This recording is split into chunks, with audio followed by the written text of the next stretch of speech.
आज Doubtnut app download करें। Doubtnut पर अपने सभी गणित, रसायन विज्ञान, भौतिक विज्ञान और जीव विज्ञान के डाउट्स का करो सफाया। बस प्रश्न की फोटो खींचो, एक ही प्रश्न को क्रॉप करो और तुरंत वीडियो सोल्यूशन पाओ। अभी डाउनलोड करें। नमस्कार दोस्तों, दिया गया प्रश्न है त्वरण की परिभाषा दो तथा त्वरण की मानक इकाई क्या होती है। त्वरण सदिश राशि है अथवा अदिश राशि है, प्रश्न में पूछा गया है।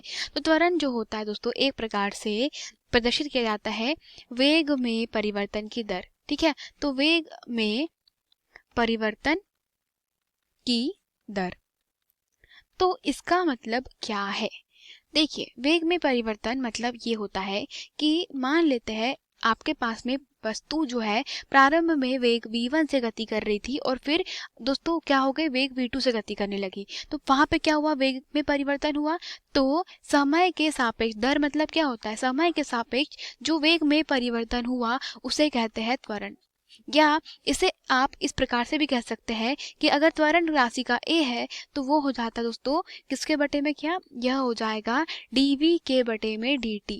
ठीक है, मतलब वेग में परिवर्तन की दर को क्या कहा जाता है, त्वरण कहा जाता है। ठीक है, तो ये हमारा त्वरण है। त्वरण को दर्शाया जाता है दोस्तों, वेग का मात्रक क्या होता है, वेग का मात्रक होता है मीटर प्रति सेकंड और यहाँ पर क्या हो जाएगा अगेन 1/सेकंड। तो त्वरण का मात्रक होता है मीटर प्रति सेकंड का वर्ग। ठीक है, तो त्वरण का मात्रक यह होगा मीटर प्रति सेकंड वर्ग।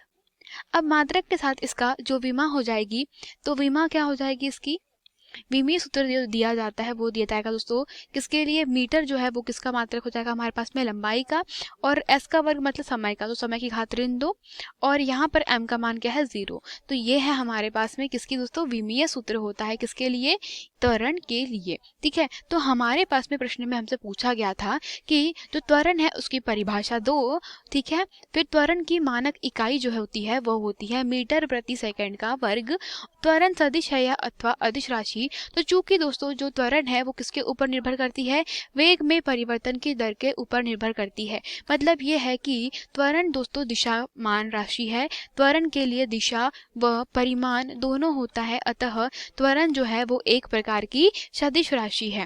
ठीक है, इसका उदाहरण आप देखें तो उदाहरण इस प्रकार से देखिए कि जैसे कि हम लोग जानते हैं पृथ्वी की सतह की बात करें। ठीक है, तो पृथ्वी के सतह पे क्या कर रहे हैं आप, मान लेते हैं कि कोई पृथ्वी की सतह, ये हमारी पृथ्वी की सतह।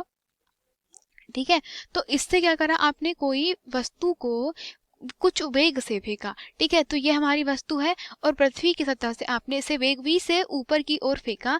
तो जब आप इसे वेग v से ऊपर की ओर फेंके, इस स्थिति में क्या हुआ दोस्तों, जो त्वरण लगता है वो गुरुत्वीय त्वरण लगता है, और वो कैसा लगता है, पृथ्वी के गुरुत्वाकर्षण बल के कैसे होता है, दिशा में होता है। तो यहाँ पे आरोपित त्वरण जो होता है वो ऋणात्मक त्वरण होता है, जो क्या करता है, वेग में परिवर्तन की दर को ऋणात्मक करता है। मतलब समय के सापेक्ष जैसे जैसे वेग बढ़ेगा वैसे वैसे दोस्तों वहां पर हम कहेंगे त्वरण क्या हो जाएगा, ऋणात्मक हो जाएगा। ठीक है, तो वहां पर दोस्तों आरोपित वेग की जो दिशा है उसके विपरीत दिशा में गुरुत्वीय त्वरण आरोपित होता है, जो वेग का मान कम कर देता है। तो ठीक है, तो ये क्या होता है हमारे पास में, त्वरण। ठीक है, और फिर जैसे ही वस्तु एक उच्च स्थिति पर जाके पहुंच जाती है, वहां वेग शून्य हो जाता है।